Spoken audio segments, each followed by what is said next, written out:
Para alalayan ng mga empleyado nga makarecover sa nautod o kung napaslawan nga paghigugma, heartbreak leave gin-file sa House of Representatives. Pila ka mga Ilonggo may nagkalain-laing nga reaksyon sa hagna.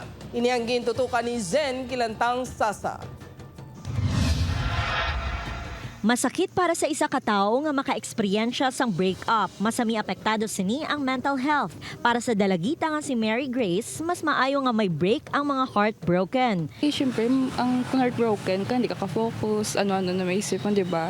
Doon, sobrang kaka-distract, basi maapektuhan man imong obra. Bilang bulig sa pagbangon nagikan sa kasakit, isa kahagna ang ginduso sa House of Representatives ni Cagayan de Oro 1st District Representative Lordan Suwan nga hatagan sang heartbreak leave ang mga empleyado sang gobyerno kag pribado nga sektor. Tinutuyo sini nga hatagan sang ligwa ang mga heartbroken nga trabahador nga pwede nga hindi mag-report sa trabaho. Sa idalom sang hagna, ang 25 anyos panaog ang pwede makagamit sang isa ka adlaw nga unpaid heartbreak leave. Ang 25 anyos tubtob 35 anyos naman, duha ka adlaw nga heartbreak leave. Samtang sa 36 anyos pasaka, 3 ka adlaw nga unpaid heartbreak leave. Kung may nagapabor sa hagna, ang iba naman nga pumuluyo, dismayado. Kaya gali kay heartbroken, kataga ang kalaying ang kapawat. Anong purpose na, di ba, ang purpose na kay ilib nila?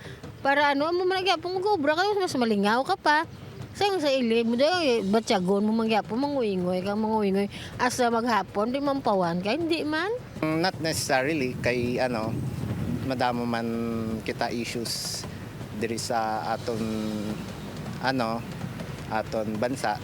Santo sa hagna, agud ma-qualify sa leave, kinahanglan nga maghatag ang mga empleyado sang signed statement nga nakig-break ini sa sulod sang nakaligad nga 30 diyas. Ang mga empleyado ang dapat man magsumiter sang written notice nga nagasaad sang intensyon nga mag-avail sang heartbreak leave 48 oras antes ini ipatigayon. Upod kay Cirilo Renduque, Zen Kilantang Sasa, One Western Visayas.